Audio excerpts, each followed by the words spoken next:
Been a week now since any official update on the cause of the Marshall Fire. The 12 Tribes property, fenced off by investigators for a time, is now back open. So we flew our drone over the area, getting some video, particularly in the area where a shed was seen burning. That was caught on video. Marshall Zellinger took what we saw to a Wildland fire investigator. This square, as seen from above in this drone video we recorded, is where a shed used to be on the 12 Tribes property near Highway 93 and Highway 170. It's the shed that was recorded while on fire. And the wind is so strong. Captured by multiple people on their cell phones. This is where investigators had a search warrant to look into the origin of the Marshall Fire. I'm a wildland fire investigator, retired from the U.S. Forest Service. We showed the aerial footage of what remains of the shed to wildland fire investigator Brenda Rice. She is not involved in the Marshall Fire investigation. We wondered why there would be a square trench dug around where the shed used to be. That trench around it could be an attempt to prevent any surface escape of fire from that shed, just like you'd put a hand line for a wildland firefighter.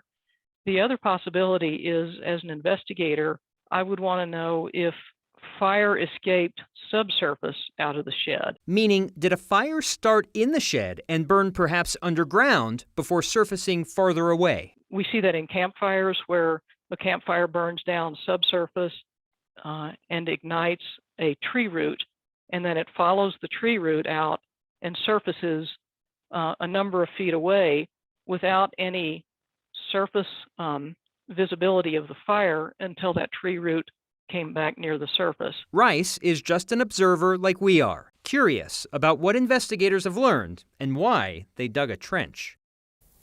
She also looked at our helicopter footage from the day after the fire and is also still curious about that communication line we saw right in a tree near the intersection. And she pointed out that the burn pattern from that spot also indicates that perhaps some fires started there as well.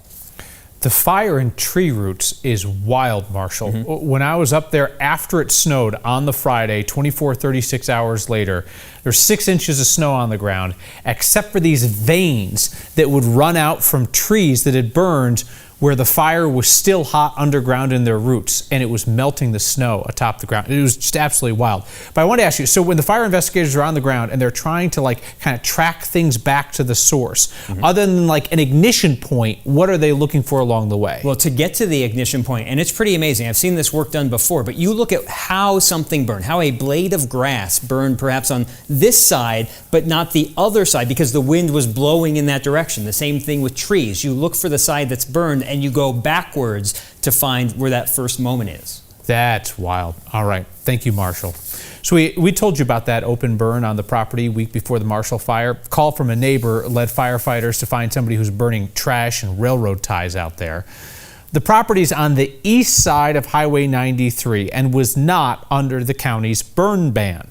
West side of the highway was under the burn ban. Fire experts tell us that what was being burned that day should not have been. Railroad ties, a lot of people think of those as just being wood, but those are treated with creosote so that they last longer, and creosote, when it burns, is a carcinogen. So there's a lot of products associated with those. The answer is no, you don't burn those, and you should not be burning those. Mountain View Fire was out there, but left the scene of that burn on December 24th when they saw there was a front end loader that could move some dirt if necessary and a water source nearby.